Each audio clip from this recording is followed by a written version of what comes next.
In this video, I'm going to be sharing with you some tips and tricks on how to connect with your shadow self. I made a previous video on how to connect with your higher self, which is obviously important and very helpful, but I would argue that it might be, if not equally important, maybe more important to connect with your shadow self. This is something that a lot of us don't want to do, but it can help us in so many ways. So we're going to go over that today. Please keep in mind that everything in this video is channeled. So it really is just my opinion, which is based on my beliefs. I get my beliefs from meditation and just personal experiences in working with clients. My name is Catherine. I'm an energy healer, spiritual coach, and nurse practitioner. If you want to work with me, you can go to my website at catherineglassman.com, or you can email me at hello@catherineglassman.com. So what is the shadow self?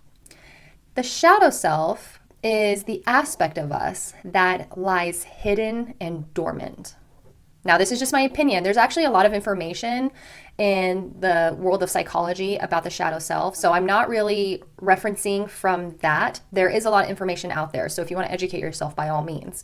But I'm just kind of going off of what I've channeled. So from what I've channeled, the shadow self is the part of us that is hidden, and it lies dormant within us. And it comes out at the most inconvenient times, usually when we're a little triggered by something. This will typically be something that is unconscious to us. So it may be like a behavior or an emotion or something like that that just lays dormant that we aren't really aware of. It can also be the part of us that is a little bit darker, maybe even a little deviant, that we just keep inside of ourselves and we just try to push it down and ignore it and pretend like it's not even there. It's the part of us that hides in the shadows. But as quantum beings, we have many different aspects of ourselves. We have the shadow self, we have the human self, we have the higher self. So some people just want to ignore and push down the shadow self and mostly focus on their human self or their higher self,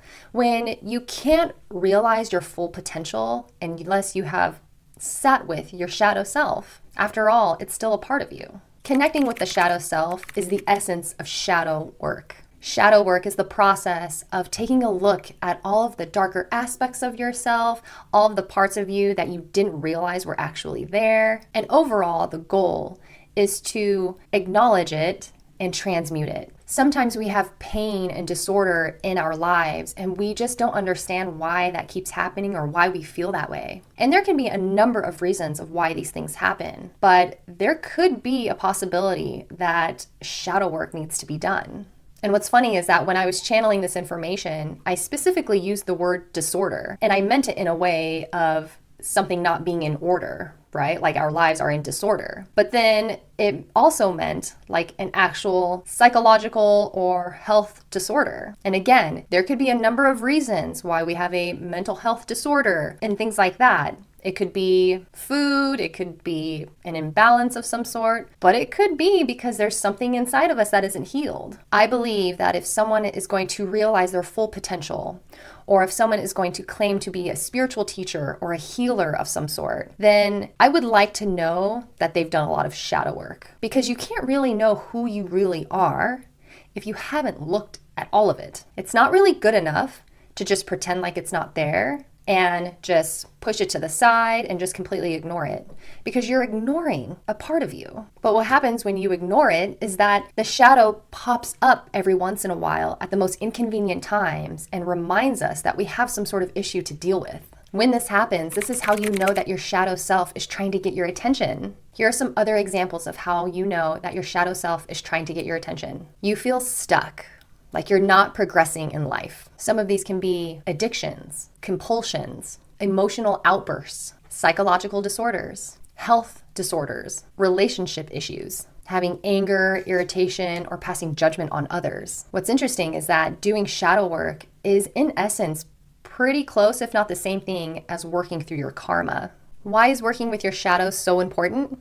Working with the shadow helps you to acknowledge those hidden aspects of yourself, bring it up to the surface, give it a little compassion, and then you can transmute it into light for good. This work really does need to be done if you plan on moving into the new earth or the 5D frequency. That frequency is not going to be able to tolerate the lower energies. If anyone has any interest in spiritual evolution, then this is definitely a really important step into getting there. Not only will it improve pretty much all aspects of your life, but you will end up becoming free from these invisible chains that you sometimes forget that you have. You can tell when someone hasn't done a lot of shadow work because they're just easily triggered and just angry and irritable. They're constantly stuck in the same patterns. But when you continue to live in a way that is not fulfilling and doesn't bring you peace, you stay at a certain vibration. And that vibration usually is kind of lower. And so it's going to stay closer to the third dimension. And the 5D frequency is just going to get further and further away from these particular people who don't want to do the work.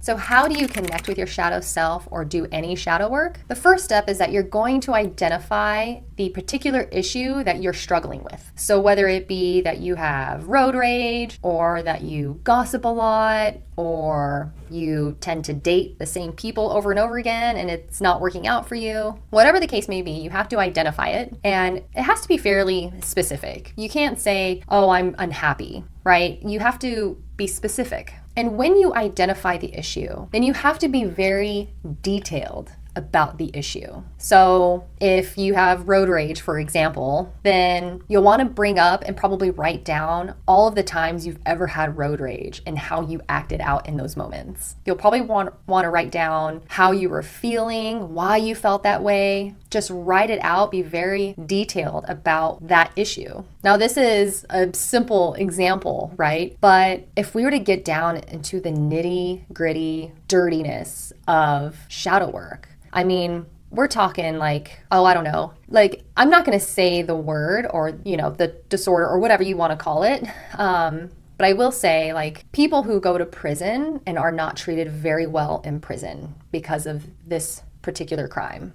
Okay. So if you catch my drift, all right. So we're talking like shadow work on really dark issues. Okay. When you're this deep in your own shadow work, it's not pretty. It's not something that you want to do. If you're really ashamed of it and you're embarrassed, you don't like to tell people, you have never gone to a therapist and talked it out with anybody because you're so ashamed, this is why shadow work is so important. This is also why you have to be really detailed and honest with yourself, because the only way to get to the other side is to go through it. So once you've identified the issue, then you're going to have to start doing work on trying to figure out where the root causes of that issue. This is why it's going to be a process. It's going to take some time to figure out exactly why this is happening. Some methods of identifying where this came from is to look at childhood trauma, past lives, energetic attachments, living in a poor environment, negative influences like the media or people around you. It could even be a nutrient deficiency.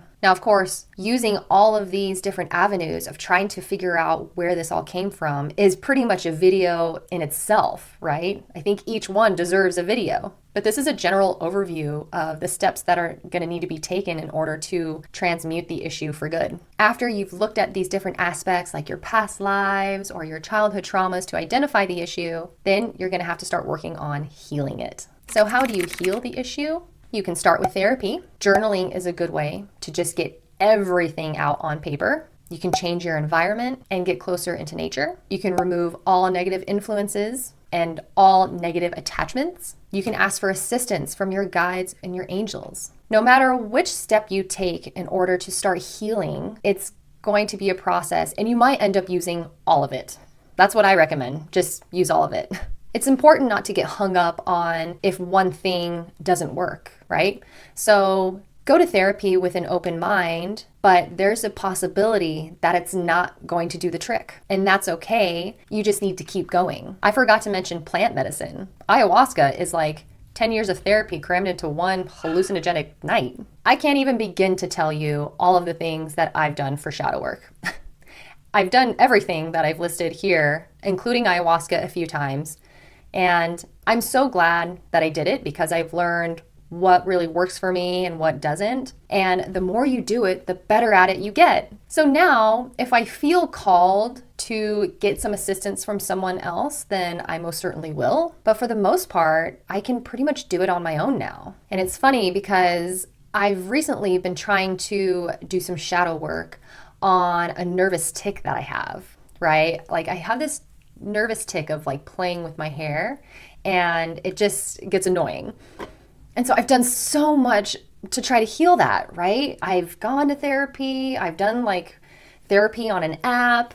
I mean, I've done past life regressions and I've got a lot of insight, but I could not just help with this weird issue. It wasn't until I discovered that there was potentially a vitamin deficiency that I had. And so when I started supplementing myself with this particular vitamin, it pretty much like went away. Like 90% of it went away. And I was like, wow, how stupid do I feel? I'm a freaking nurse practitioner and I couldn't figure that out. Like, come on.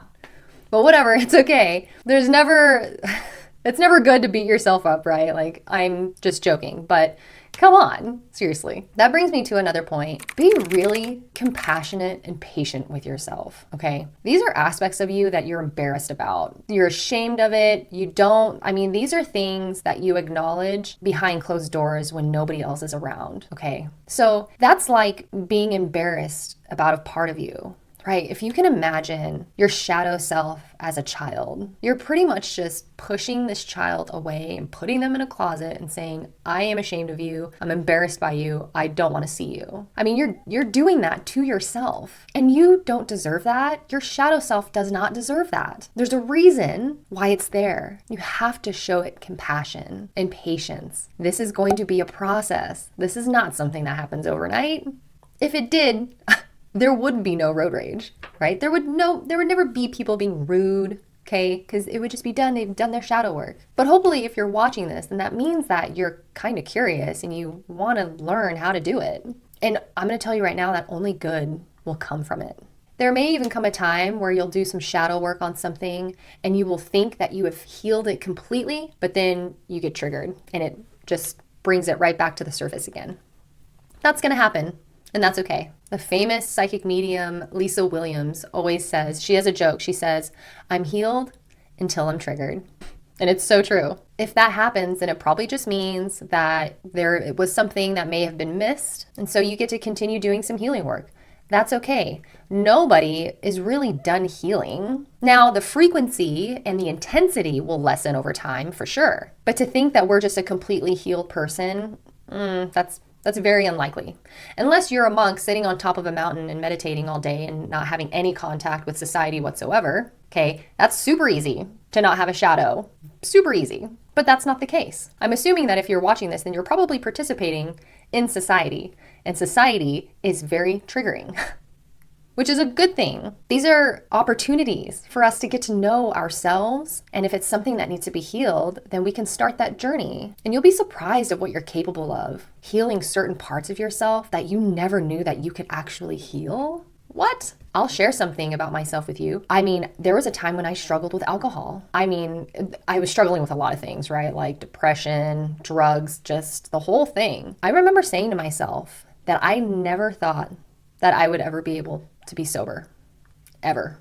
I just accepted that fate. If I wasn't going to be drinking alcohol, I was going to be taking drugs. If not drugs, then I was going to be taking pharmaceuticals, right? I just never thought that I would ever be sober, and I fully accepted that. And then I went through my awakening, and over years, I just did a lot of shadow work and call it a miracle, but I mean, I'm sober. Other than like the occasional glass of wine, yeah, it's just not a part of me anymore. And it's so wild to go to, a gathering of some sort or a party or something like that, and somebody offers me a drink and I say, oh no, I'm good, thank you. Like, I never thought that I would be able to get there. And I did. I don't think I would have gotten there if I just stayed ashamed of it and just pretended like it wasn't a thing. Once I figured out what the real cause was, then I just showed that part of myself a lot of compassion and love and just slowly held my own hand through the healing process. And it's because of that healing process that I feel that I'm actually ready to share it with you guys. Another thing I had to do shadow work on was getting on YouTube. I was terrified for the longest time. And it turns out that that issue actually stems from a past life. I'll probably post another video detailing how to do shadow work more in depth, but this is just a general overview of the shadow self and shadow work. Ultimately, it's just exposing the parts of yourself that you kind of hated. And everyone has something about themselves that they either actively hate or have hated about themselves in the past. But you can't heal anything by hating it, but you can heal it by loving it.